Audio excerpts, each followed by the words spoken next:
Today we are covering Secret Society. A loyal viewer told me to watch this Tubi movie, and oh my God, it was the best recommendation in a while. In Atlanta, Celeste has been having nightmares, but her best friend Tina convinces her that those are just signals for new beginnings. Damn, these women are fine, don't you agree? Instead of worrying, Tina tells Celeste to get dressed for the club. And get snatched. It's hunting season. So they go to the club and Celeste looks like a disco ball. There they see two fine men surrounded by women. To get their attention, Tina sends a bottle of an expensive drink to their table. As expected, they get the men's attention. Khalil and James are brothers and they quickly show their interest in the girls. Khalil is that prisoner who turned into a model. After partying the whole night, Celeste and Tina leave to eat some lollipop with the guys. Unknown to the brothers, they are not the only men the girls talk to. Tina and Celeste have been juggling multiple balls and milking the men for their money, even going as far as stealing from them. For Celeste, she has O, a hustler who has given her a car, Tariq, a real estate investor who has given her an apartment, and the latest James, an NBA draftee who has a bright future ahead of him. Meanwhile, Khalil is for Tina. Khalil plans to take all his illegal funds and turn them into a legitimate business once James becomes a professional basketball player. But Tina also has Chris, a boxer. Chris is clueless that Tina has already stolen his card details, so she has access to it 24/7. Tina and Celeste have been doing this for years. They only stay with the men for a short time before moving to their next targets. Unfortunately for them, a rumor reaches James. According to the rumors, there were two trans women in Philly who were getting in relationships with straight men, and the men were clueless. And you tell me the niggas didn't know they was niggas? The big back friend tells James the two trans women apparently moved to Atlanta because they were caught. Their names, Tina and Celeste. Gagged. After hearing this, James immediately confronts Celeste. You know I ain't no man. James realizes that Celeste always wanted the lights off, and she always wanted it from behind. Plus, he hasn't ate her kitty yet. Frightened, Celeste hides in the bathroom. James demands Celeste to show her goods, but Celeste admits that if she told James the truth, he wouldn't even date her. James says, I'm not gay! well, then he threatens to kill Celeste if he ever sees her again. The truth is, Celeste was a boy named Charles. Charles first met Tina when they were just kids and he defended her from bullies. Tina revealed that she was a boy. Then she encouraged Charles to come out of the closet because she was sure he was a cat, yes queen. To confirm, she takes his earbuds, and sure enough, it's Lady Gaga. After the confrontation with James, Celeste confides in Tina. She's worried that they will both be in trouble if Khalil finds out the truth. Tina assures Celeste that James will take that secret to the grave because he wouldn't want other people to know that he slept with a man. In addition to that, Khalil is already in jail for all his illegal activities. So Tina tells Celeste there's nothing to worry about since James will be playing ball in a different state. But Celeste's childhood memories still haunt her. After meeting Tina, Charles told his mother that he too wanted to live as a girl. His mother was disappointed. She had defended Charles so many times when her own husband thought the boy was gay, and now it turned out to be true. Charles's mother said Charles' gayness was the reason his father went to grab some milk. She also reiterates that as long as Charles lived in her house, he would live as a boy and grow up to be a man. At present day, Chris shows up at Tina's house unannounced. Meanwhile, Tariq calls, wanting to see Celeste to break her back. Just like before, Celeste puts some tampons on the counter in the bathroom to discourage Tariq from a bloody mess. Then Celeste receives a call from Tina saying that Chris beat her up. Celeste immediately checks on her friend and finds Tina in pain. It turns out that Chris found out that Tina's been stealing from him, but Tina is relieved that Chris hasn't found out about her eggplant. Now that they lost two of their richest men, Tina remembers the two other guys she's been keeping on the side. White boy Derek and his brother Terry, both architects. These women so fine that they can make it rain without having to go all the way. Celeste understands why her friend became the person that she is now. Tina was a boy named Troy. Troy was taken advantage of by his mother's ex-boyfriend. When the new boyfriend, Gary, found out, he wanted to do the same to Troy. But Gary offered Troy money in exchange. When Troy's mother found out, she confronted Gary immediately. In the middle of the fight, Gary shot her dead before turning the gun on himself, and all this in front of Troy. Now that they lost most of their fine sugar men, the two friends meet up with Derek and Terry in LA. Damn, those two are fugly. Soon after, the brothers take them to Mexico in a private jet. As soon as Tina and Celeste enter the floating mansion, they know they both hit the jackpot with the brothers. Derek only has eyes for Tina, and Tina makes sure to keep him entertained. The two brothers know they're trans, so they have nothing to hide from them. In fact, the two white boys love the eggplant. It's not just lust for Derek, he feels seen and free every time he's with Tina. In the other room, Terry tells Celeste he wants to bottom, so Celeste tops him.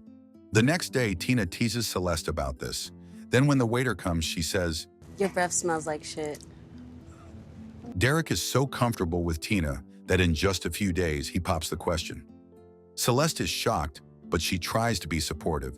Tina is more than happy to grab that bag and make chocolate and vanilla swirls. Celeste is against this. Tina is only 22 years old, and she has her whole life ahead of her. On top of that, Celeste is afraid that Tina will stay with Derek in LA, leaving her stuck in Atlanta. But Tina assures Celeste that she'll never abandon her just like that.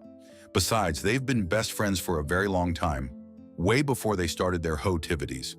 When Celeste returns, she's shocked to find her car missing. She immediately calls O. Apparently, O has taken the car, knowing that it would make Celeste call him right away. Celeste explains that Tina took her phone, which is why she didn't get to call O the whole week. To make it up to him, Celeste agrees to meet him at her house. When O arrives, all he wants is to sleep with Celeste. Sensing danger, Celeste makes an excuse that she's on her period, but she keeps the knives close just to be sure. When O doesn't find any tampons in the bathroom, he confronts Celeste. Suddenly, he reveals that he knows Celeste's secret and that he likes her anyway. He on the DL, Dick lover. Though she's surprised, Celeste is soon overcome with happiness. Tina can't be happier for her. Celeste shares that she and O are now official and that she's bringing him as a +1 to Tina's wedding. Unfortunately, O is shot dead that night by a big back man. Unaware of her boyfriend's tragic fate, Celeste keeps calling, but her calls all end up in voicemail. Then one day, Tariq barges in the bathroom while Celeste is taking a bath. He got a key from the management office because he's a co-signer. He hadn't heard from Celeste for more than a week, so he wants to check on her. But Celeste keeps telling him to leave. When Tariq refuses, Celeste lies, says she has HIV, and that is why she stopped seeing him. After hearing that, Tariq nopes out real quick. On the wedding day, Celeste flies to LA alone. Derek thanks Celeste for giving them her blessing, despite her doubts in the beginning. Celeste is glad to be there on the happiest day in Tina's life. After the wedding, Celeste starts calling hospitals, hoping to find O. Then she is given advice to start calling morgues. After a couple of days, Celeste finds out that O is dead. Tina pauses her honeymoon to come see Celeste and console her. Celeste remembers the first time her heart ached that much. After transitioning, she came home to finally see her mother. But Vivica said hell no and pretended not to recognize her. Celeste knew her mother recognized her and just couldn't accept she was a different person now. Tina is not about to let Celeste sink into depression. She encourages her to take care of herself again, reminding her that she has bills to pay. So Celeste gets up and starts meeting rich men again. Just like that, she's back on track. But 2 weeks in, and Celeste finds herself drinking more. One night, she's so intoxicated she can't even stand straight because she's not. A man named Michael offers to call her a ride, but I'd rather ride him. Celeste faints, so Michael decides to take her to his home instead. Celeste is terrified when she wakes up in different clothes. Michael admits that he was going to change Celeste's clothes because she vomited on herself. After that night, Michael asks Celeste out on their first date. He's an architect and has a son. Celeste likes him enough to actually date him for real, and it gets to the point that Celeste wants to tell Michael the truth. He's been kind to her, and she's already fallen in love. One night, Tina texts Celeste that she saw James and it looked like he wanted to kill her. She's worried about their safety. Later, Celeste asks Derek and Tina to fly to Atlanta to meet Michael. She needs moral support for when she tells Michael the truth. During dinner, Celeste tries telling Michael, I'm a man. But after seeing his reaction, Celeste continues by saying that she's a manager at a salon. Michael is relieved, and he admits that he was scared when Celeste said she was a man. The next day, Tina tells Celeste not to continue the relationship with Michael and lead him on. Sometime after, Michael finally wants to introduce Celeste to his mother. Celeste panics and starts talking about how she shouldn't have let things get that far. Then she tells Michael she needs space. But Michael is not about to let the baddie go. So Celeste proceeds to list down their differences, saying Michael was raised in a stable home and a loving family, and that she doesn't earn as much as him. Still, it's not enough to get Michael to leave. So Celeste finally reveals that she's a man and that she too has the same parts. The same parts. After hearing this, Michael almost vomits. He immediately confronts Celeste for lying. He can't handle the fact that he slept with a man. How you not feel the balls bouncing when you breaking her back? Celeste tries to convince Michael to stay by saying she's still the same person he fell in love with. But it's already too late. Michael leaves after that. After learning what happened to her friend, Tina flies back to Atlanta to be with her. She gives Celeste a gift and something more. Celeste is surprised when she sees the documents detailing how Tina has purchased a house for her in LA so they can live in the same neighborhood. Tina believes that they have officially overstayed their welcome in Atlanta and it's time to move to a new home. To celebrate one last time, the two friends plan to party all night. However, before they can even leave, Khalil shows up with a gun. He was released from prison after 6 months. Tina begs him to let Celeste go, but Khalil refuses to. It turns out that James told him the truth, and he plans to get back at them for pulling a crying game. Not wanting his brother to get in trouble, Khalil plans to kill Tina and Celeste all by himself. Khalil shoots Tina dead before turning the gun on Celeste. Look what you did! Celeste survives because the bullet only grazed her cheek. Though she's alive, Celeste is devastated that she lost her best friend. A few days later, Derek hands Celeste a letter from Tina.